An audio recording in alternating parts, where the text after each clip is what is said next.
Here's how I'm keeping some L1 nymphs of Tenodera sinensis, Chinese mantises. These are supposed to be hard to raise as young nymphs, even though they're really spread across the United States and Eastern United States are really common. But in captivity, people have said that it's really hard to keep. Most mantises, they say, they're much easier, even though they're tropical, whatever. I've had a lot of these die. I didn't think they would be hard to keep, but yes, they are. I was neglecting them. I kept them too crowded, and so without substrate. This is a different. This is not how I kept them. I would just bear with nothing. That I kept them like that because I had Carolina mantises in the past. I just keep them bare and just one. It's 32-ounce containers with a fabric lid. I would keep about 8 or so, and in each container, and they did well. I fed them fruit flies a little bit after 2 days from hatching. Don't ever feed them right after hatching. That's really important. You need to wait about 1 or 2 days. 1 day it's probably too soon actually. About 2 days or 3 days. And also the heat. Heat will make them need to eat more sooner. But if you keep them at 75 degrees, they can probably wait 3 days or just 2 days to be safe. There.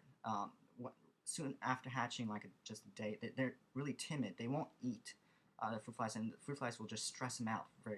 It's really stress them out until they die or something. That's what seems to happen to me. I'm not sure.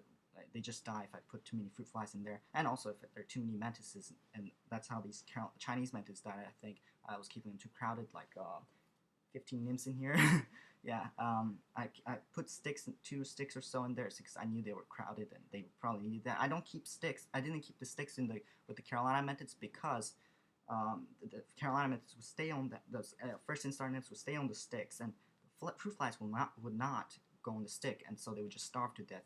The Carolina mantids as L1, they're not really aggressive predators. They will just they won't run after or chase the fruit fly, so they just sit there. Even though they will show some interest sometimes, like they'll look at it and kind of move toward it, but flies rarely go up to the stick close enough for the mantis to eat it. But when they get larger, yeah, you won't have problems feeding.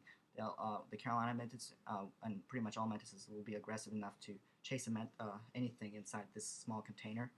Larger containers, it would be large critter keepers. It might be a problem that like a roach might hide underneath a decoration or something, and mantis will not be able to eat it for while or for until it starves. It won't find that roach.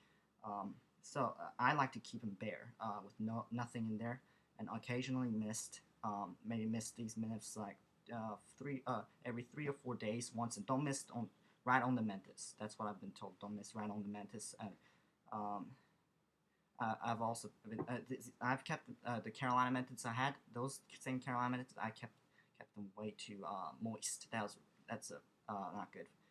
Those Carolina mantises are they can tolerate really dry conditions, or maybe not super dry, maybe not very dry, but without misting they do fine here.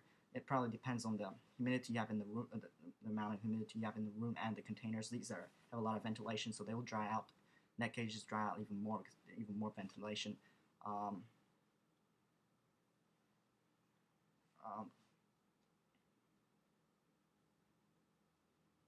Keeping